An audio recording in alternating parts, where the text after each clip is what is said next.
জলেশ্বৰৰ পীৰবাৰীত 22 জানুৱাৰীত অনুষ্ঠিত হ'ব বিশাল ধৰ্মীয় সভা। গোৱালপাৰা জিলাৰ জলেশ্বৰ কাটাৰীহাৰা পীৰবাৰীত হজৰত মৌলানা শ্বাহ চৈয়দ নাছিৰুদ্দিন কাদেৰিয়া বাগদাদীৰ দৰগাহত প্ৰতি বছৰ মাঘ মাহৰ 5 তাৰিখৰ পৰা 8 তাৰিখলৈকে উদযাপন কৰা হয় উৰুজ মুবাৰক তথা ইছালে চুয়াব। কিন্তু এইবাৰ বিশেষ কাৰণত অনুষ্ঠিত নহয় উৰুজ। উৰুজৰ পৰিৱৰ্তে কাইলৈ অৰ্থাৎ অহা 22 জানুৱাৰীত এদিনীয়াকৈ অনুষ্ঠিত হ'ব বিশাল ধৰ্মীয় সভা, য'ত বিশ্ব শান্তিৰ কামনাৰে আল্লাহৰ ওচৰত কৰা হ'ব দুৱা প্ৰাৰ্থনা।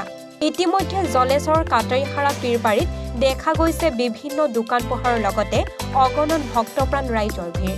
উক্ত ধৰ্মীয় সভাত কমেও 3 পৰা 4 লাখ মানুহৰ সমাগম ঘটিব বুলি পীৰবাৰীৰ ধৰ্মীয় সভা পৰিচালনা কমিটিৰ বিষয়ববীয়া সৈয়দ নুৰুদ্দিনৰ পুত্ৰ সৈয়দ আশ্ৰফ মজলিল চাহাবে জানিবলৈ দিয়ে।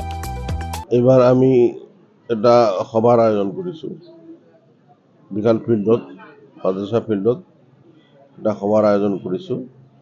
এদিনীয়া কাৰ্যসূচী।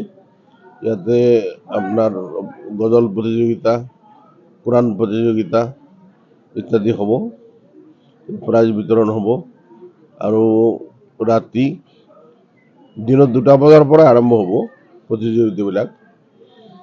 ৰাতি মুকলি সভা আপোনাৰ 7টাৰ পৰা আৰম্ভ হ'ব, ৰাতি 2টাত আপোনাৰ মনাজাত হ'ব। সভাৰ আয়োজন কৰা হৈছে, সভাৰ কাৰ্যসূচী লোৱা হৈছে। যিসকল আপোনালোকৰ যিসকল ভক্তপ্ৰাণ ৰাইজ আছে তেখেতক কি বা আহ্বান জনাব? আমি অলৰেডি বিজ্ঞাপন দিছোঁ, আগতো জাননী দিছোঁ যে এইবাৰ আপোনাৰ উৰুজটো নহয়, এইবাৰ আপোনাৰ ধৰ্মসভা হ'ব।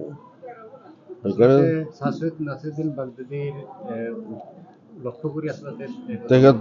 তেখেতৰ নাতি সৈয়দ নুৰুদ্দিন আহমদ কাদেৰীৰ দুইজনৰে দোৱা হ'ব বিশ্ববাসী শান্তিৰ কাৰণে, বিশ্বৰ শান্তি, ধৰ্ম, বিভিন্ন ভাষা ভাষী, বিভিন্ন ধৰ্মৰ মানুহৰ কাৰণে, বিশ্ব শান্তিৰ কাৰণে আমি দোৱা খোদা তালাৰ পৰা দোৱা মাগিম।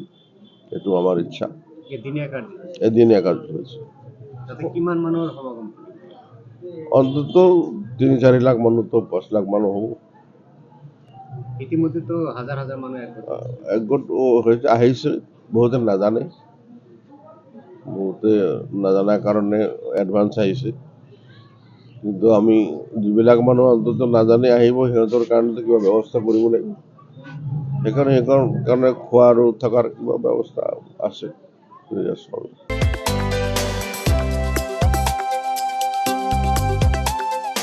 লক্ষীপুৰৰ পৰা আক্ৰামুল হকৰ প্ৰতিবেদন, এনি ভাৰত 24।